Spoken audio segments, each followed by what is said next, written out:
Now, Sammy's stat line, if you look at it and you're not a fan of the Leafs, if you just look at his season on the whole, an .889 save percentage stinks. A .303 goals against average stinks. But since he went on waivers... Yeah, it has to be divided. Since he went on waivers, he's been one of the league's best goalies, and I believe his winning percentage is second highest in the league by goalies who have played more than 21 games, second to Thatcher Demko. It's March 15th. He is only... Ilya Samsonov, even dating back to when he was ass, has only failed to get a point in 5 games. That's amazing, actually. 5. He has 6 overtime losses, 5 regulation losses.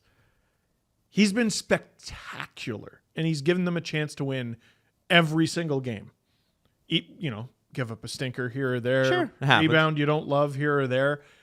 Every game he's in net, they have a chance to win. It's one of the most miraculous things I've ever bloody seen. A goalie who you couldn't put in the net.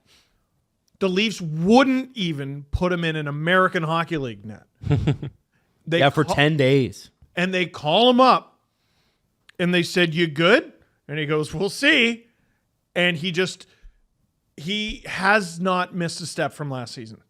He was called up on January 10th, Yes. 2023. Since then, 13-3, 9-12.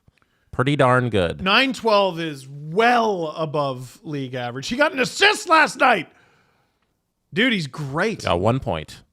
1 point. He's second in the NHL in wins since getting called up with Ukko-Pekka Luukkonen. Yeah, because the Sabres have been on fire. The UPL had like a rough start to start the year, and this second half for him has been absolutely fantastic. 929. Yeah. He's been driving a lot of the Buffalo comeback to a playoff spot. That's amazing. Yeah. What on Earth? I know you're a big fan, proves, Jess. like, if they just got friggin' goaltending at the beginning of the year, Buffalo could be easily in a playoff spot right now. 4 shutouts. Holy shit.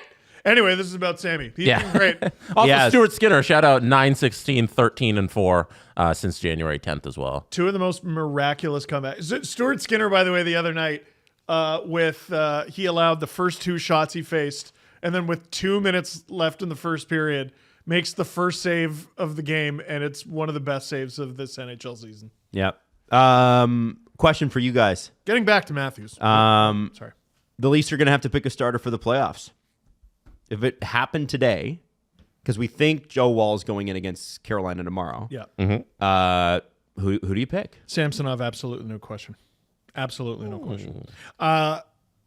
Joseph Woll's played 3 games since returning from injury. Sammy has essentially not lost in 2024.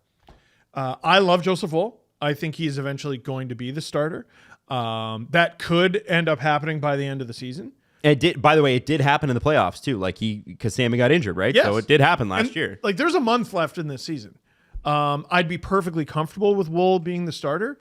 It's clearly Samsonov. Like it's not even a conversation. Jesse, you agree? Yeah, no, the 3 games thing you outlined is like the other guy hasn't even been playing. No, so how and can 2 of those games they made him play were against Boston. Yeah, and Ooh. 881 in those 3 games, not great. Yeah. How you can't sit there and say one guy has been virtually unbeaten, the other hasn't played because he's been injured, and go with the guy who hasn't played. So it's an easy decision right now for Sheldon Keefe, but this next month has to play out. We'll see if they split the time and Joseph Woll emerges back to who he was last year. But right now, no, it's not easy. It's a very easy decision.